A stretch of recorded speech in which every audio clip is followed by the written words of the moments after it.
Doctor तहार doctor Rangoonwala को call करता है कि शेर और फजर यहाँ से भाग चुके हैं। ये सुनकर डॉक्टर रंगूनवाला के होश उड़ जाते हैं क्योंकि इतनी बड़ी रकम जो उसने ली है उस घटिया चच्चा से, अब ये दोनों बुरी तरह से फंसने वाले हैं। डॉक्टर रंगूनवाला जब हॉस्पिटल में आता है और वो कहता है कि ऐसा कैसे हो सकता है, तुम्हारी ड्यूटी लगाई थी ना मैंने, सीसीटीवी फुटेज को गौर से देखना था, फजर पर नजर रखनी थी, लेकिन तुम सोते रह गए और फजर शेर को लेकर यहाँ से भाग गई। इधर जब उनके चचा को बताया जाता है कि फजर हमें ही चकमा देकर चली गई है, वो फजर को लेकर यहाँ से फरार हो चुकी है, ये सुनकर उनके पांव तले भी जमीन निकल जाती है। वो दंग रह जाता है। वो कहता है किसी भी कीमत पर शेर और फजर मुझे अपनी आंखों के सामने चाहिए, अगर वो यहाँ पर भी भागे हैं ना, पूरी कार्रवाई करो। डॉक्टर रंगूनवाला कहता है कि अब हमें ये कैसे पता चल सकता है क्या डॉक्टर फजर शेर को लेकर कहाँ गई हैं, ये कार्रवाई तो आप ही कर सकते हैं, किसी को अपने साथ मिलाकर, किसी पुलिस वाले को। लेकिन आप चचा कुछ नहीं कर सकता क्योंकि इसके बुरे दिन शुरू हो चुके हैं। फहद कहता है कि बाबा ये सब कुछ आपने मुझे सौंप दिया होता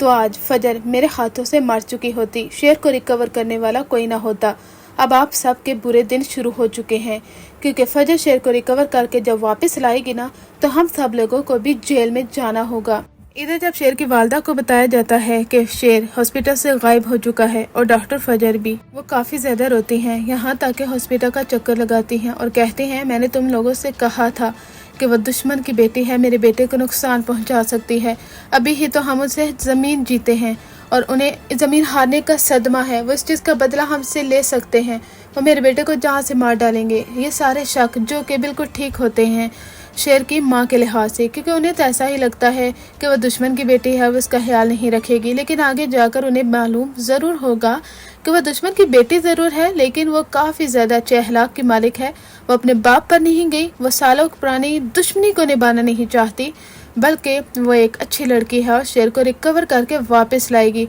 तब शेर की माँ को भी यकीन हो ही जाएगा कि फजर को वो बुरा समझती रही थी, लेकिन फजर वो तो हीरा साबित हुई है। लेकिन अभी तो अफरा तफरी का माहौल होता है। उधर फजर शेर को लेकर जा चुकी है, उसे एक अलग अपार्टमेंट में रखेगी, वहाँ पर उसकी काफी ज्यादा देखभाल की जाएगी, उसे ट्रीट किया जाएगा और फजर की जो चच्ची है वो उसका काफी साथ देती हैं, उन्हीं की वजह से ही तो वो शेर को वहाँ से भाग निकालने में कामयाब हुई है। जो टीजर वाला सीन आपको दिखाया गया था कि शेर फजर के साथ फजर के बाबा के घर आता है और वहाँ पर फजर को धक्के देकर निकाल दिया जाता है, ये सब कुछ इसी वजह से ही होगा क्योंकि उसके बाबा चाहते थे कि वो शेर को जान से मार डाले और जो वो जमीन के केस में हार चुके हैं इसलिए उनका बदला भी पूरा हो जाएगा, यानी दुश्मन के बेटे को मार कर। लेकिन फजर ने ऐसा नहीं किया, इस वजह से वो उसे धक्के देकर निकाल देते हैं। आगे जाकर आपको ये इंटरेस्टिंग सीन भी दिखाया जाएगा कि फजर और शेर आपस में निकाह कर लेते हैं